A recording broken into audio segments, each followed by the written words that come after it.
¿Qué pasa, deportista? Hoy te voy a hablar sobre si tenemos obsesión por los datos y cómo los podemos utilizar a nuestro favor. Esta obsesión por los datos no es nada nuevo y yo creo que no está solo en el ámbito del deporte. Parece que los datos le dan como que más credibilidad al asunto, pero no sé. No creo que el objetivo sea convertir las ciencias como el deporte en ciencias exactas. O sea, aquí ciencias exactas, matemáticas y poco más. Y no sé, no le veo mucho sentido. Yo creo que caemos en un reduccionismo.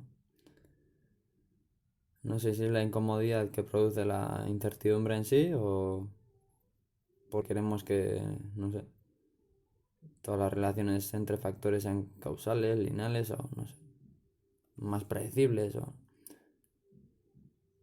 En mi opinión, todos estos datos extra son ruido que nos hacen alejar de las cosas realmente importantes, que son pues la comunicación con el deportista, escucharle, percibir sus sensaciones, ayudarle emocionalmente y para él también, o sea, para el deportista el extra de datos, o sea, le aleja del conocimiento de su cuerpo. O sea, los datos más importantes,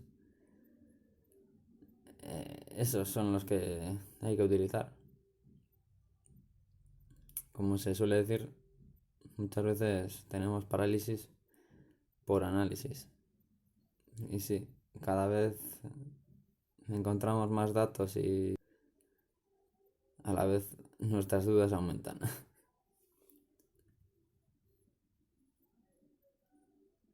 Yo creo que el inicio del problema es que poner a la par pues las ciencias del deporte con la física, con las matemáticas.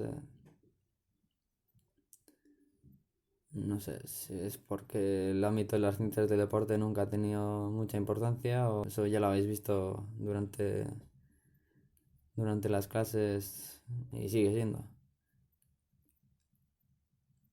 Y yo me quedaba, bueno, ahora también me quedo flipado que el aparato digestivo, nutrición, biología, o sea, ¿dónde están los huesos? O sea, ¿qué sentido tiene eso? No sé, dar esas materias en la clase de educación física. O sea, al final, pues, si no es una ciencia exacta, es lo que hay. O sea, para mí, si fuera una ciencia exacta, ya el entrenar a la gente no tendría su gracia. O sea, porque yo con ningún deportista sé cuándo va a mejorar, si la dosis o entrenamiento que le pongo le va a hacer bien o no. O sea, eso lo vas viendo sobre la marcha. Eh, Parte de la culpa de este episodio la tiene Manu Sola, que para mí es un referente a seguir. Y este podcast, pues, tiene mucha... Bueno, el inicio de este podcast pues tiene... Vamos, que Manu me inspira en Manu. Y Manu también ha hablado mucho sobre este tema. Bueno, al final en todos sus episodios se ve que, bueno, la ideología, bueno, la filosofía que tiene de entrenar y hasta hizo un episodio con Natalia Balaguer, perdón, y hablan sobre la complejidad y el deporte. O sea, y bueno, os lo recomiendo que lo echéis un vistazo. En resumidas cuentas, pues habla de la complejidad del deporte y que muchas veces queremos simplificarlo y, no sé, convertirlo más predecible, pero eso es imposible. Con los datos, ¿qué queremos hacer? ¿Buscar patrones? No sé, lo veo. No sé, para buscar patrones tendremos que hacer test parecidos durante el tiempo, ¿no? O tendremos que aislar las mayores variables que podemos. Al final ahora el HRV está bastante en auge, o sea, el heart rate variability o variabilidad de la frecuencia cardíaca, pero no sé hasta qué punto le podemos sacar provecho a esta métrica. Si la podemos utilizar o sabemos utilizarla, pues adelante, pero no sé. Resumiendo que en el deporte, como ya he dicho muchas veces, 2 más 2 no son 4. Veo a la gente bastante esclava de los datos, o sea, muchas veces eso. No sé, cuando ruedo con gente con menos nivel que yo y rodamos suave, no sé.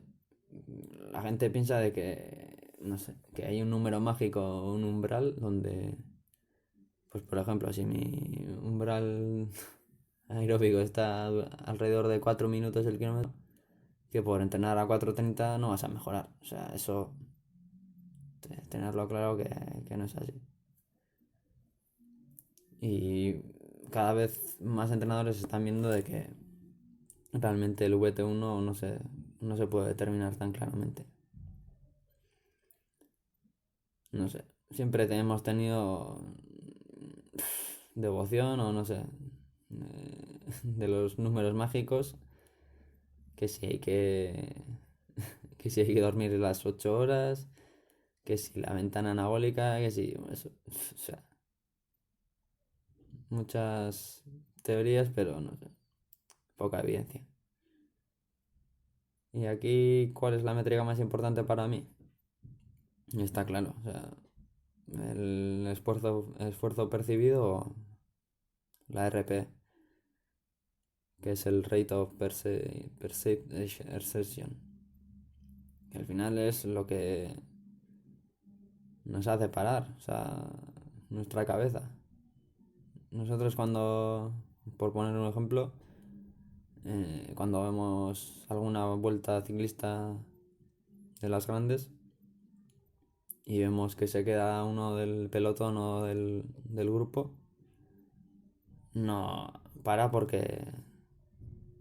o sea, porque no puede, pero él mismo se hace parar.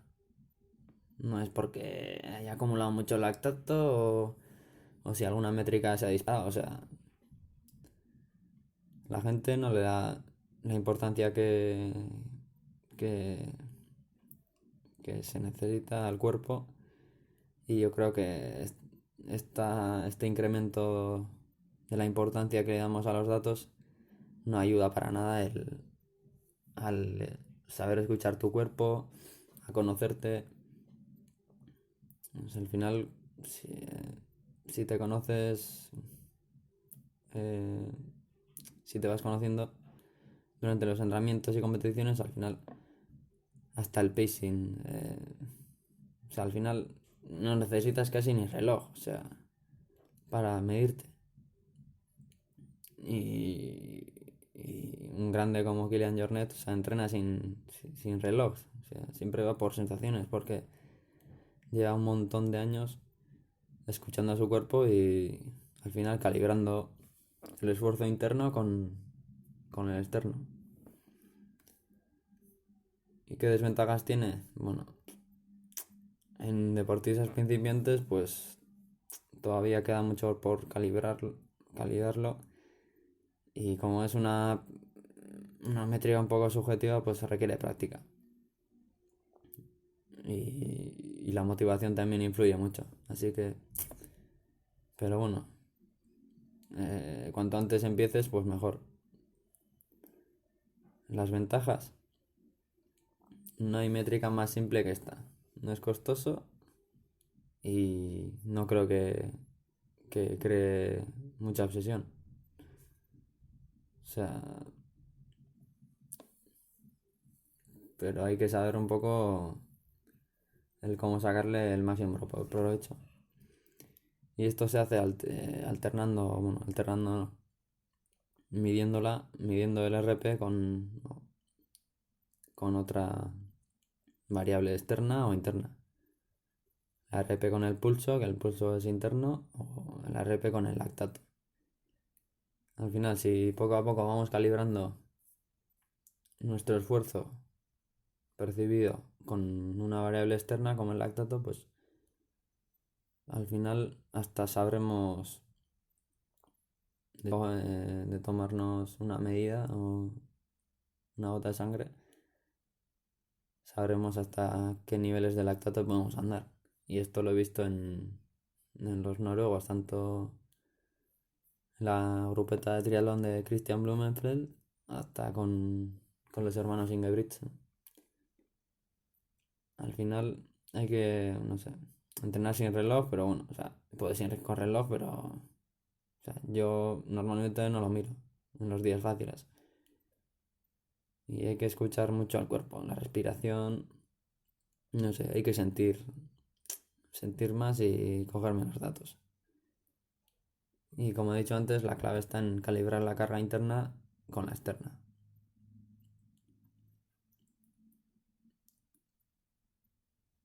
¿Qué conclusiones podemos sacar de esto? Pues está claro que somos demasiado esclavos de los datos y eso, o sea, están bien, o sea, hay que analizar los datos y sí, pero es muy difícil saber cuáles son los que mayores ventajas nos dan o cuáles nos ayudan en nuestro trabajo del día a día y cuáles son ruido y no nos ayudan. Yo creo que eso, lo que he dicho antes, o sea, no nos dan mucho beneficio en general y nos alejamos de conocer nuestro cuerpo. En definitiva, que hay que darle más importancia a las sensaciones y hay que aprender a escuchar al cuerpo. Y nada más, hasta aquí el episodio de hoy. Si te ha gustado, pues me alegro. Y si tienes cualquier sugerencia, duda o si quieres que hable de un tema en concreto, pues me lo dejas por comentarios o me contactas por redes. Nada, hasta otra.